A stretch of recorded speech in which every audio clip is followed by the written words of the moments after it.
Bienvenidos a leer toda la Biblia. Mayo 4, Jueces, capítulo 19, verso 1 al capítulo 20, verso 48.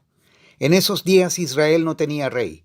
Hubo un hombre de la tribu de Leví que vivía en un lugar remoto de la zona montañosa de Efraín. Cierto día se llevó a su casa a una mujer de Belén de Judá para que fuera su concubina. Pero ella se enojó con él y volvió a la casa de su padre en Belén. Unos 4 meses después, su marido viajó a Belén para hablar personalmente con ella y convencerla de que regresara. Llevó consigo a un siervo y a un par de burros. Cuando llegó a la casa del padre, éste lo vio y le dio la bienvenida. Le insistió a quedarse por un tiempo, así que pasó allí 3 días, comiendo, bebiendo y durmiendo. Al cuarto día el hombre se levantó temprano y estaba listo para partir, pero el padre de la mujer le dijo a su yerno: «Come algo antes de irte». Así que los dos hombres se sentaron a comer y beber juntos. Luego el padre de la mujer le dijo: «Quédate, por favor, otra noche y diviértete». El hombre se levantó para irse, pero su suegro siguió insistiendo en que se quedara, así que al final cedió y pasó allí otra noche. A la mañana del quinto día, el hombre se levantó temprano nuevamente, listo para partir, pero una vez más el padre de la mujer le dijo: «Come algo, después podrás irte esta tarde».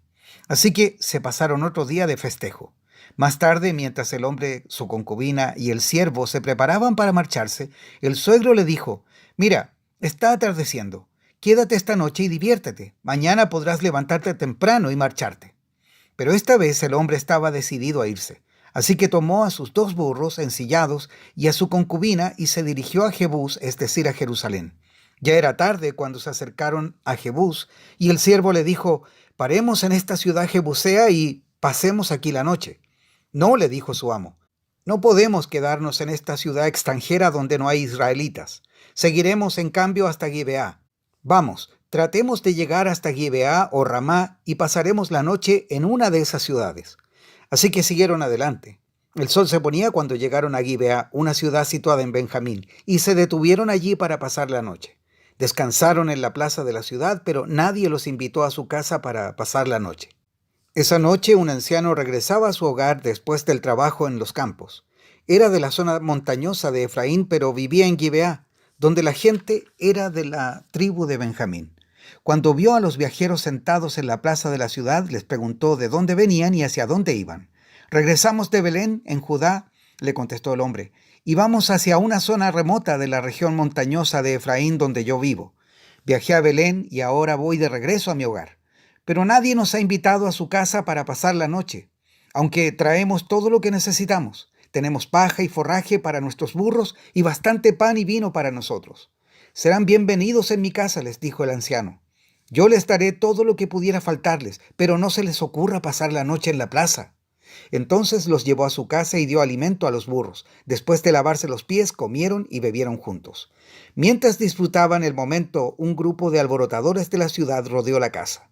Comenzaron a golpear la puerta y a gritarle al anciano: «Saca al hombre que se hospeda contigo para que podamos tener sexo con él». Entonces el anciano salió para hablar con ellos.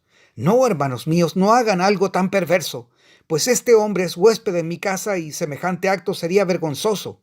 Miren, llévense a mi hija virgen y a la concubina de este hombre. Yo se las sacaré y ustedes podrán abusar de ellas y hacerles lo que quieran. Pero no cometan semejante vergüenza contra este hombre». Sin embargo, ellos no le hicieron caso. Entonces el levita tomó a su concubina y la empujó por la puerta. Los hombres de la ciudad abusaron de ella toda la noche, violándola uno por uno hasta la mañana. Finalmente, al amanecer, la soltaron. Cuando ya amanecía, la mujer regresó a la casa donde estaba hospedado su esposo y se desplomó en la puerta de la casa y permaneció allí hasta que hubo luz. Cuando su esposo abrió la puerta para salir, allí encontró a su concubina tirada con las manos en el umbral. «Levántate, vamos», le dijo, pero no hubo respuesta. Entonces subió el cuerpo de la mujer a su burro y se la llevó a su casa. Cuando llegó a su casa, tomó un cuchillo y cortó el cuerpo de su concubina en 12 pedazos. Después envió un pedazo a cada tribu por todo el territorio de Israel. Todos los que lo veían exclamaban: «En todo este tiempo, desde que Israel salió de Egipto, nunca se había cometido un crimen tan horrible. Pensémoslo bien. ¿Qué vamos a hacer? ¿Quién lo denunciará?». Entonces todos los israelitas se reunieron como un solo hombre desde Dan al norte hasta Beerseba al sur, incluidos los del otro lado del Jordán en la tierra de Galaad. Toda la comunidad se reunió en asamblea ante la presencia del Señor en Mizpa. Los líderes de todo el pueblo, de todas las tribus de Israel, 400,000 guerreros armados con espadas, ocuparon sus puestos en la asamblea del pueblo de Dios. Pronto llegó la noticia a la tierra de Benjamín de que las otras tribus habían subido a Mizpa. Entonces los israelitas preguntaron cómo había sucedido ese crimen tan terrible.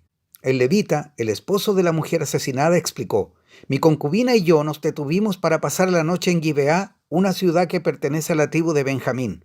Esa noche, algunos de los ciudadanos prominentes de Gibeá rodearon la casa con la intención de matarme y violaron a mi concubina hasta que quedó muerta. Entonces corté su cuerpo en 12 pedazos y envié los pedazos por todo el territorio asignado a Israel, porque esos hombres han cometido un crimen terrible y vergonzoso. Ahora bien, todos ustedes, la comunidad entera de Israel, tienen que decidir aquí y ahora qué debe hacerse al respecto. Y todo el pueblo se puso de pie al mismo tiempo y proclamó a una voz: Ninguno de nosotros volverá a su hogar. No, ni una sola persona. En cambio, haremos lo siguiente con Gibeá: echaremos suertes para decidir quién la atacará. 1/10 parte de los hombres de cada tribu se encargará de abastecer a los guerreros con provisiones. Los demás nos vengaremos de Gibeá en Benjamín por la infamia que sus hombres han cometido en Israel. Así que los israelitas estaban en total unanimidad y se juntaron para atacar la ciudad. Los israelitas enviaron mensajeros a la tribu de Benjamín diciendo: ¿Qué acto tan terrible se ha cometido en medio de ustedes? Entréguennos a esos hombres malvados, a esos perturbadores de Gibeá, para que los ejecutemos y así purifiquemos a Israel de semejante maldad. Pero los de Benjamín no quisieron escuchar. En cambio, salieron de sus ciudades y se juntaron en Gibeá para pelear contra los israelitas. En total, de toda la tribu de Benjamín llegaron a Gibeá 26,000 guerreros armados con espadas, los cuales se sumaron a los 700 guerreros selectos que vivían allí. Entre las tropas selectas de Benjamín había 700 hombres zurdos, capaces de tirar una piedra con la honda y acertar en un cabello sin errar el blanco. Israel, a su vez, tenía 400,000 soldados con experiencia en la guerra, armados con espadas, sin contar a los guerreros de Benjamín. Antes de la batalla, los israelitas fueron a Betel y le preguntaron a Dios: ¿Cuál de las tribus debe ser la primera en atacar a la gente de Benjamín? El Señor contestó: Judá debe ir primero. Entonces los israelitas salieron temprano a la mañana siguiente y acamparon cerca de Gibeá. Después avanzaron hacia Gibeá para atacar a los hombres de Benjamín, pero los guerreros de Benjamín que estaban defendiendo la ciudad salieron y mataron ese día a 22,000 israelitas en el campo de batalla.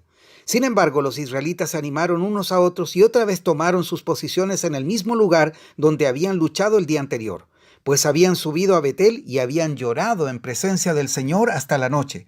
Le habían preguntado al Señor: ¿debemos salir nuevamente a pelear contra nuestros parientes de Benjamín? Y el Señor había dicho: salgan a pelear contra ellos. Así que al día siguiente volvieron a pelear contra los hombres de Benjamín, pero los hombres de Benjamín mataron a otros 18,000 israelitas, todos ellos expertos en el uso de la espada. Entonces todos los israelitas subieron a Betel y lloraron en presencia del Señor y ayunaron hasta la noche. También le llevaron al Señor ofrendas quemadas y ofrendas de paz. Los israelitas fueron a buscar dirección del Señor. En esos días el arca del pacto de Dios estaba en Betel y el sacerdote era Fines, hijo de Eleazar y nieto de Aarón. Los israelitas le preguntaron al Señor: ¿debemos volver a pelear contra nuestros parientes de Benjamín o debemos detenernos? El Señor dijo: vayan, mañana se los entregaré. Entonces los israelitas armaron una emboscada alrededor de Gibeá, salieron al tercer día y tomaron sus posiciones en los mismos lugares que antes. Cuando los hombres de Benjamín salieron a atacar, fueron alejados de la ciudad, y tal como habían hecho antes, comenzaron a matar a los israelitas. Unos 30 israelitas murieron en campo abierto y por los dos caminos, uno que lleva a Betel y el otro que lleva de vuelta a Gibeá. Entonces los guerreros de Benjamín gritaron: ¡los estamos derrotando igual que antes! Pero los israelitas habían planeado huir de antemano para que los hombres de Benjamín salieran a perseguirlos por los caminos y quedaran alejados de la ciudad. Cuando los guerreros israelitas llegaron a Baal Tamar, se dieron vuelta y tomaron sus posiciones de batalla.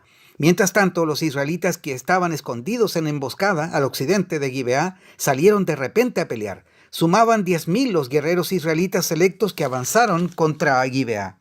El enfrentamiento fue tan intenso que Benjamín no se dio cuenta del desastre que se avecinaba, y el Señor ayudó a Israel a derrotar a Benjamín, y ese día los israelitas mataron a 25,100 guerreros de Benjamín, todos expertos en el manejo de la espada. Entonces los hombres de Benjamín se dieron cuenta de que estaban vencidos. Los israelitas habían retrocedido frente a los guerreros de Benjamín para que los que estaban escondidos en emboscada tuvieran más terreno para maniobrar contra Gibeá. Entonces los que estaban escondidos en los alrededores se lanzaron contra la ciudad y mataron a todos los habitantes. Habían acordado hacer una gran columna de humo desde la ciudad como señal. Cuando los israelitas vieron el humo, se dieron vuelta y atacaron a los guerreros de Benjamín. Para entonces, los guerreros de Benjamín habían matado a unos 30 israelitas y gritaban: «¡Los estamos derrotando como en la primera batalla!». Pero cuando los guerreros de Benjamín miraron hacia atrás y vieron el humo que se elevaba al cielo desde todos los rincones de la ciudad, los hombres de Israel giraron y los atacaron. En ese instante los hombres de Benjamín se aterrorizaron, porque se dieron cuenta de que se les venía el desastre encima. Así que dieron media vuelta y huyeron frente a los israelitas hacia el desierto, pero no pudieron escapar de la batalla, y la gente que salió de las ciudades cercanas también pereció. Los israelitas cercaron a los hombres de Benjamín y los persiguieron sin tregua hasta que por fin los alcanzaron al oriente de Gibeá. Ese día murieron en batalla 18,000 de los guerreros más fuertes de Benjamín. Los sobrevivientes huyeron al desierto hacia la roca de Rimón, pero Israel mató a 5,000 de ellos a lo largo del camino. Los israelitas continuaron persiguiéndolos hasta que mataron a otros 2,000 cerca de Gidom. Ese día la tribu de Benjamín perdió 25,000 guerreros fuertes armados con espada y quedaron solo 600 hombres, quienes escaparon a la roca de Rimón, donde vivieron durante 4 meses. Entonces los israelitas regresaron al territorio de Benjamín y en todas las ciudades masacraron a todo ser viviente, a la gente, a los animales y a todo lo que encontraron. También quemaron por completo todas las ciudades por las que pasaron.